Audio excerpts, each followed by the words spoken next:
खुदावन का शुक्र अदा करती हूँ कि उसने हमको मौका बख्शा कि हम आज शाम खुदावन के कलाम को सीख सकें। और इसके साथ ही बात मैं खुदावन की बहुत शुक्रगुजार हूँ कि वो हमारे लिए दुनिया में आए, सलीब पर जान दी और हमेशा की जिंदगी का दरवाजा खोल दिया ताकि हर शख्स जो मसीह पर ईमान लाए नजात पाए। सबसे पहले हर शख्स मानना पड़ेगा कि खुदावन ने तमाम मखलूकात से ज्यादा इंसान से मोहब्बत रखी है। दुनिया के आखिर तक बल्कि अदालत के भी दिन से आगे तक उसकी मोहब्बत नजर आती है, लेकिन इंसान बेवफाई करता हुआ नजर आता है। हम सबको अच्छी तरह याद है बाकी अदम का वाक़या। खुदा ने इंसान को हुक्म दिया था कि उस दरख्त का फल ना खाना, यानी नेको बद की पहचान के दरख्त का फल, लेकिन इंसान ने अब्लीस के बहकावे में आके उस दरख्त का फल खा लिया और इंसान से छुटकारे का इख्तियार चाहता रहा और वो सारा इख्तियार अब्लीस के हाथ में चला गया। यीशु मसीह ने खास तौर पर आदम को कहा था कि आदम, जिस दिन तूने उस दरख्त का फल खा लिया तो मेरी तरफ से मर गया। मगर मोहब्बत देखो खुदा की, मोहब्बत देखो खुदा की कि इंसान को सजा देते हुए भी एक रास्ता दिखा दिया, वो रास्ता जो जिंदगी की तरफ लेकर जाता है। यही वो रास्ता था जो यीशु मसीह की तरफ इशारा करता है। याद रखें, ये पहली पेशकश हुई थी जो खुदावन ने यीशु मसीह के लिए की। अगर हम वापिस इस बात को देखें तो एक बात बोले गलत है, इंसान ने खुदा के हुक्म की नाफरमानी की, जिसकी वजह से खुदा और इंसान के दरमियान में एक बहुत बड़ा खला आ गया। मगर खुदा ने मोहब्बत की पहल की।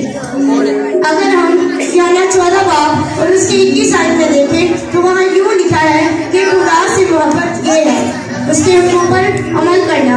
तो इंसान की मोहब्बत तो फिर हमको पता चले जाती है कि क्या है। अजीजों, खुदा ने मोहब्बत में पहल करते हुए यूहन्ना 3 बाब और उसकी 16 आयत के मुताबिक अपने बेटे को भेजा, जहाँ यूँ लिखा है कि खुदा ने दुनिया से ऐसी मोहब्बत रखी कि उसने अपना इकलौता बेटा बख्श दिया ताकि जो कोई इस पर ईमान लाए हलाक ना हो बल्कि हमेशा की जिंदगी पाए। सिस्टर जी, यीशु मसीह ही हमारा नजात है।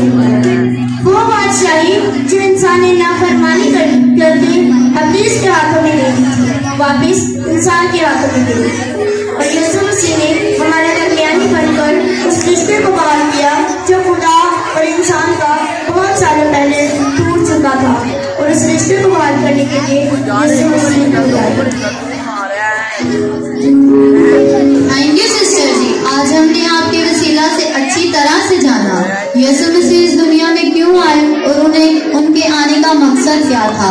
अब अज़ीज़ों, हम सिस्टर ज़ैनिब से जानेंगे अगले हिस्से को, यीशु मसीह ने हमको आकर क्या दर्श दिया था।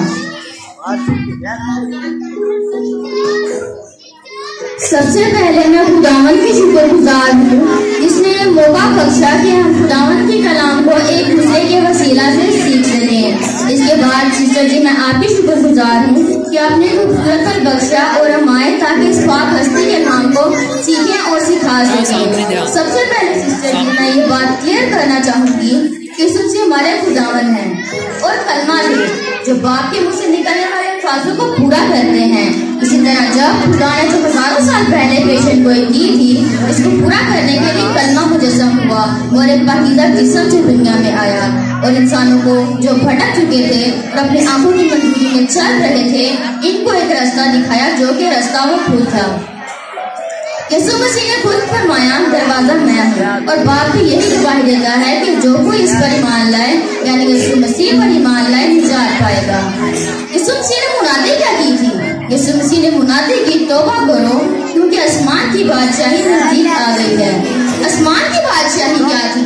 हमारे पास इतना वक्त नहीं है कि हम इस पर गौर करें, मगर सिंपल हमको ये बात बताई गई है, जो बादशाही खुदा की थी, जो खालिक हमारा बादशाह था और जो जमीन की बादशाही का मुख्तार था, इसके लिए फिर ऐलान कर दिया गया कि तौबा करो तो बादशाही आ चुकी और बादशाह में दाखिल होने के लिए यीशु मसीह पर ईमान लाओ। यही एक रास्ता है जो हमेशा की जिंदगी में लेकर जाता है। अजीजों, यीशु मसीह ने आकर हमें तौबा का दर्ज दिया। पादियादन में दो रास्तों की तरह जैसे जिंदगी और मौत का दरख्त था, यीशु मसीह ने आकर दो रास्ते रख दिए हैं। जैसे काम खुदा करता है, बेटा भी वैसे काम करता है। दो रास्ते دیکھیں ایک راستہ زندگی کا جو سکڑا ہے اور دوسرا موت کا جو کھلا ہے، اور درس دیا کہ چناؤ تمہارے پاس ہے، تم کس راستے کو چنتے ہو؟ زندگی کا راستہ بھی آپ کے سامنے ہے اور موت کا بھی۔ زندگی کا راستہ یسوع مسیح خود ہے، جس نے ہمیں سکھایا ہے کہ اگر ہمیشہ کی زندگی میں جانا چاہتے ہو تو میرے پیچھے چلے آؤ۔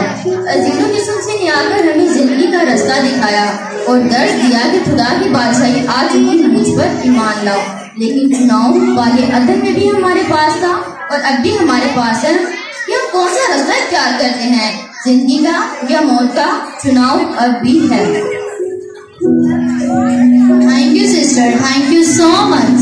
آپ نے اپنی قیمتی وقت میں سے ہم کو وقت دیا تاکہ ہم خداوند کے گہرے بیت پہنچا سکیں۔ ہم سب پورے دل سے مشغول ہیں۔ عزیزوں، آج ہم نے سب سے بڑھ کر محبت خدا کو سیکھا، خدا کی دنیا سے محبت، اور انسان اس کے علاوہ جو بھٹک چکے تھے تو کیسے ان کے لیے زندگی کا اعلان کیا، اور ساتھ یہ بھی سیکھا چناؤ ہمارے پاس ہے، توبہ کا وقت ابھی ہے اور یہ وقت آخری سانس تک ہے۔ Thank you to all.